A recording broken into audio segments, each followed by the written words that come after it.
Indayshies! Hello and welcome back sa aking channel. So this is Mommy Christine again.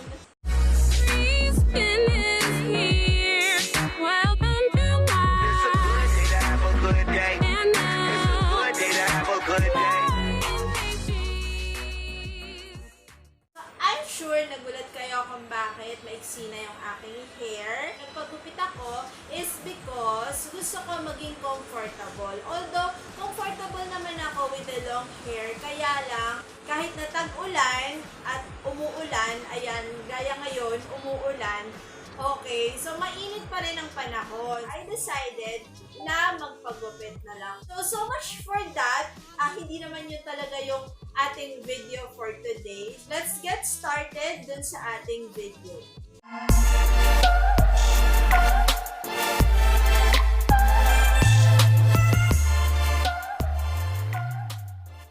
For today's video guys, or mga Indayshies, I will be sharing to you how I do the school makeup look. Guys, reminder sa not all schools are allowing their students, lalo na sa mga girls, to wear makeup, lalo na sa grade school and high school. Pero pagdating naman sa college, yes, marami ng university and mga colleges na nag-a-allow na mag-makeup yung kanilang mga students to look good and to feel good, diba? Okay.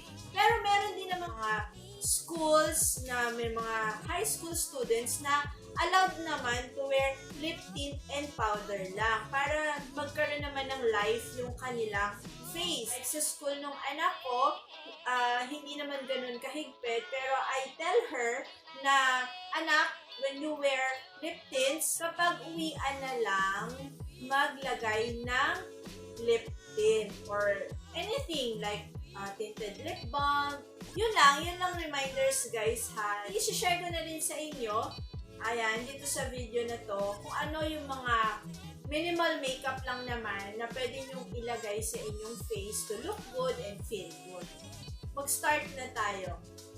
Okay, so I have already cleansed and washed my face and I put on some moisturizer para naman mag-glow yung aking face. Ayan. And then, after that, ang ilalagay ko na makeup base, sa paghahaluin ko lang mga Indayshies, itong BB cream from Crayons, yung Natural Beauty, and itong OMV Glow from OMV or yung Oh My Venus PH Glow Kit. Ayan, so na-review ko na ito. So lalagay ko dito sa link sa itaas kung saan ninyo mapapanood itong review ko about this Oh My Venus PH Glow Kit. So I'll put some na on my face.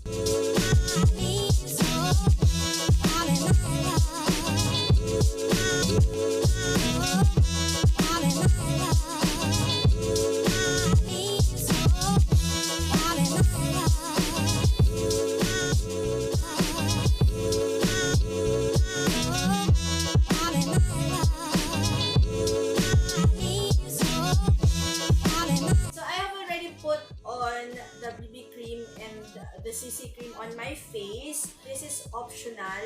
Okay, so mga teenagers out there, optional to, hindi naman kailangan maglagay ng BB cream or ng CC cream sa face. It's mga, ano pa naman kayo, mga teenager pa kayo at wala pang masyadong mga sumpa sa inyong face. Okay, so kahit na powder na lang ang pwede nyong ilagay. After nun, maglalagay naman tayo ng concealer. Then, optional naman tong concealer na to. I will be using the Skin Food. Okay, itong banana concealer stick.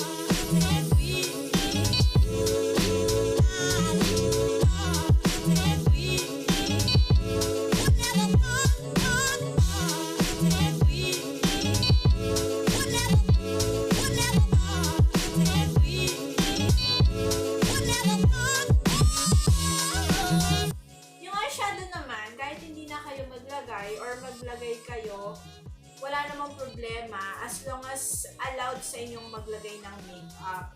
Pwede nyong ilagay na eyeshadow is tamang magpapa-glow ng inyong eyes. Ayan. Ang ilagay natin or ang ilagay ninyo na eyeshadow is yung may glitters or yung may shimmer, pero hindi naman yung pakak na glitters at shimmer Yung shimmer lang na tama lang, yung naghe-hello lang, ganyan. I will be using the e.l.f. Ito, yung e.l.f. Little Black Beauty book na binigay din sa akin. Ayan siya. Yan, okay. So, ang gagamitin kong eyeshadow para medyo malighten naman yung ating eyes is siguro yung konting shimmer lang or yung natural lang naman. Okay, so ito na lang. Ito na lang. I will be using this one. Ito.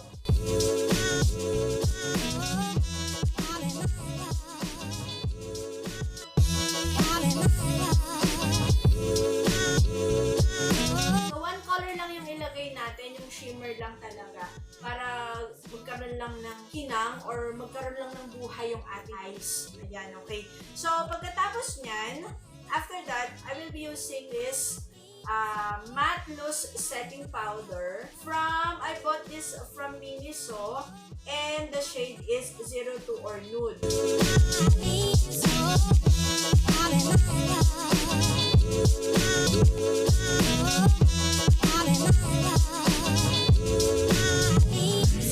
So, pagkatapos niyan, ang ilalagay naman natin sa ating cheeks, I will be using this Autumn Organics Clay Blush for our blush.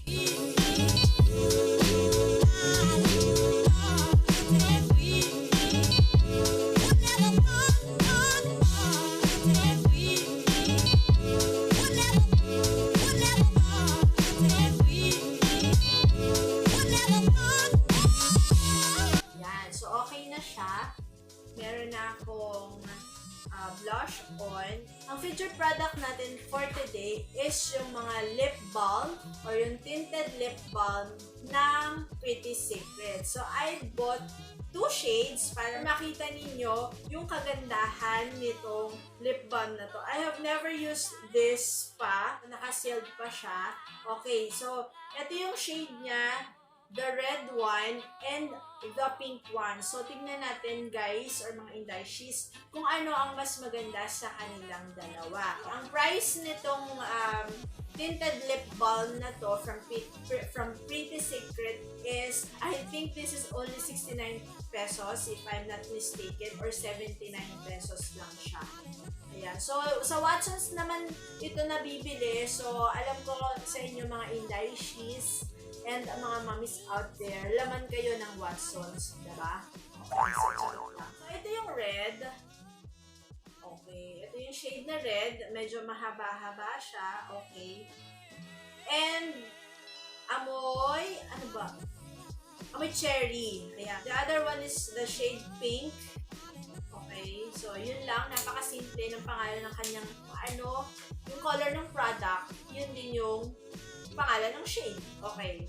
So, this one is the pink shade. So, parehas lang sila. So, parehas lang sila ng content. Ayan. Tamang-tama to sa mga high school students or dun sa mga students na ayaw mag-lipstick. I highly recommend this one. So, swatch natin isa-isa. Natin itong red. Swatch natin. And guys. And the other one is itong pink. Ayan. So, ito yung pink, guys. Ayan. Itong red na shade, pwede siya sa mga morena or yung fair skin lang or yung hindi maputi, hindi rin maitim na skin color. Ayan. And ito namang pink is mas maganda siya sa mga mapuputi. Ito namang lip balm kasi maganda rin to kasi hindi siya nagpapadry ng lips mo. Okay, so subukan na natin siya.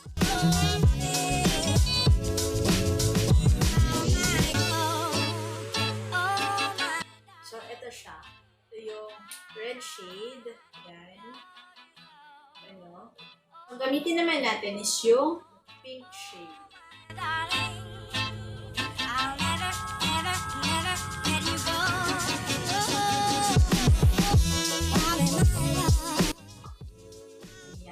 Okay, so, mas maganda to guys, mga Indayshies, itong pink shade, hindi hindi siya masyadong loud. So, very simple lang itong tinted lip balm na may shade na pink. Ayan. So, very simple lang niya. Ayan, ang ganda niya sa lips.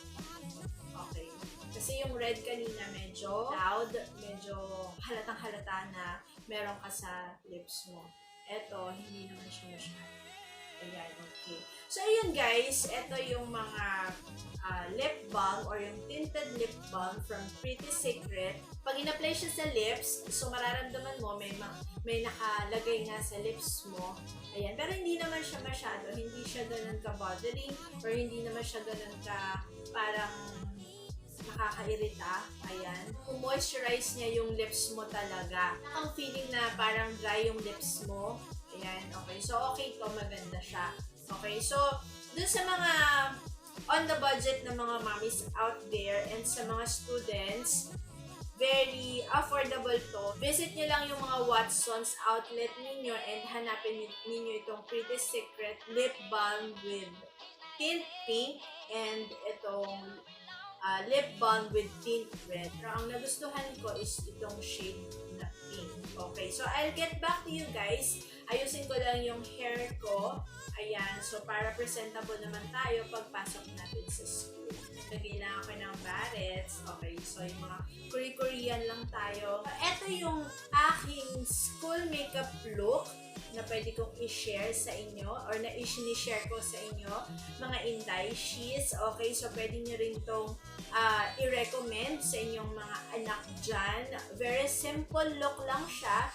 Very minimal makeup. Hindi mo kailangan na as in magpabongga-bongga. Ayan, kasi school lang naman na yung ating pupuntahan. So, by the way, nakalimutan ko, maglalagay din tayo ng mascara. Ito yung Nicole Miller Volumizing Mascara. I'll never, never, never let you go.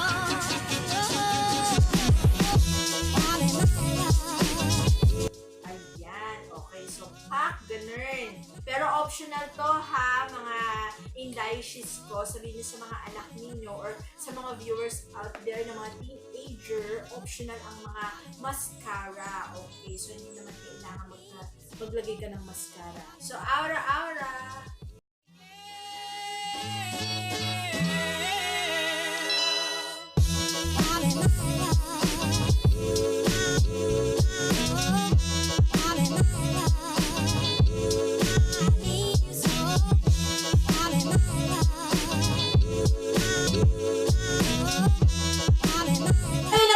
Indayshies, eto na po yung aking school makeup look. Ayan, okay, with matching eyeglasses. Okay, so hindi to fancy eyeglasses ha. This is may grado talaga. Ito po mga Indayshies, sana nagustuhan ninyo. Sana nakatulong sa inyo kung paano mag-apply or kung ano yung mga makeup look na po pwede sa school. Kung nagustuhan ninyo itong video natin for today, itong back to school makeup look natin, don't forget to like and to share this video kung kanino nyo gustong i-share and subscribe on my channel and don't forget to hit the notification bell para lagi kayong updated sa mga videos na ina-upload ko. I hope you enjoyed this video. Thank you for watching and thank you again for staying with me. Maraming salamat mga Indayshies ko. Have a nice day. God bless. Bye-bye. Take care.